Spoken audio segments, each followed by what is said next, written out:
Senhor, que a tua palavra transforme a nossa vida. Queremos caminhar com retidão na tua luz. Evangelho de nosso Senhor Jesus Cristo, segundo Marcos.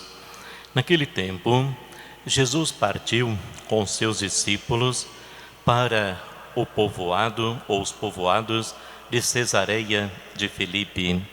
No caminho perguntou aos discípulos: quem dizem os homens que eu sou?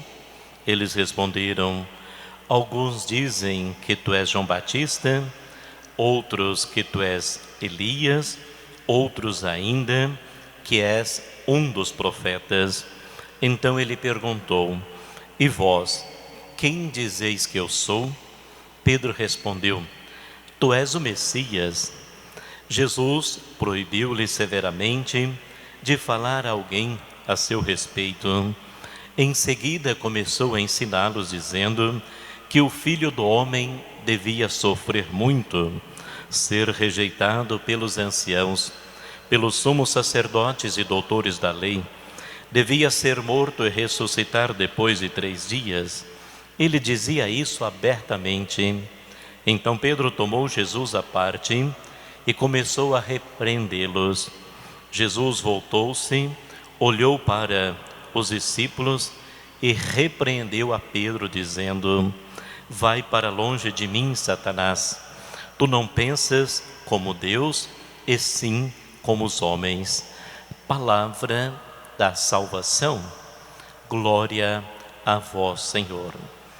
Jesus está ali nos povoados de Cesareia de Filipe e pergunta para os discípulos o que o povo achava dele, quem pensava que era. E eles então responderam. E o povo pensava que era Elias, que era João Batista, ou um dos profetas que tinha voltado. Então Jesus sabia que ainda a multidão não tinha o pleno conhecimento de quem ele era. E pergunta aos seus discípulos, e Pedro responde em nome do grupo, dizendo que Jesus é o Messias. Em seguida, diz o texto sagrado, que Jesus proibiu-lhe severamente de falar isso a alguém, ou de falar a alguém a seu respeito, porque eles ainda não tinham também clara a ideia de quem era Jesus Cristo. Eles têm essa maturidade, essa experiência plena, bem depois, na efusão do Espírito Santo em Pentecoste. Mas Jesus então começou a ensiná-los, dizendo que ainda ele ia passar pela cruz, ele ia morrer, depois ia ressuscitar. E Pedro então não aceita que Jesus passe pelo sofrimento. Por isso ele reconhecia que Jesus era o Messias, mas não na dimensão real de que Jesus é o Messias, mas que salva a humanidade entregando a vida por amor. Fique imaginando que quantas vezes nós que somos cristãos ficamos também revoltados diante da dor, diante da cruz, diante do sofrimento, diante da doença, diante das mortes.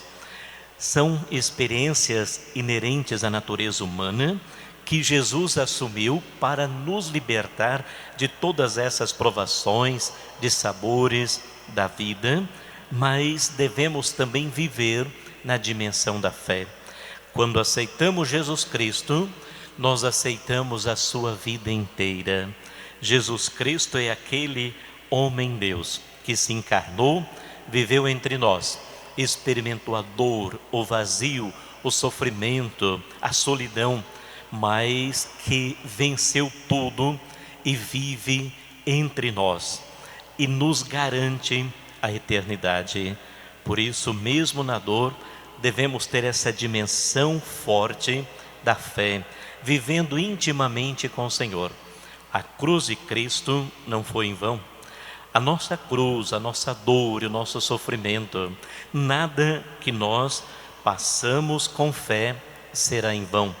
Mas cruz de Cristo, nossa salvação, também os nossos desafios, dores, dificuldades, pode servir para a nossa santidade, para a nossa salvação, porque Cristo já nos garantiu. Agora sejamos fiéis também na dor, em todos os momentos de nossa vida. Senhor, que a tua palavra transforme a nossa vida. Queremos caminhar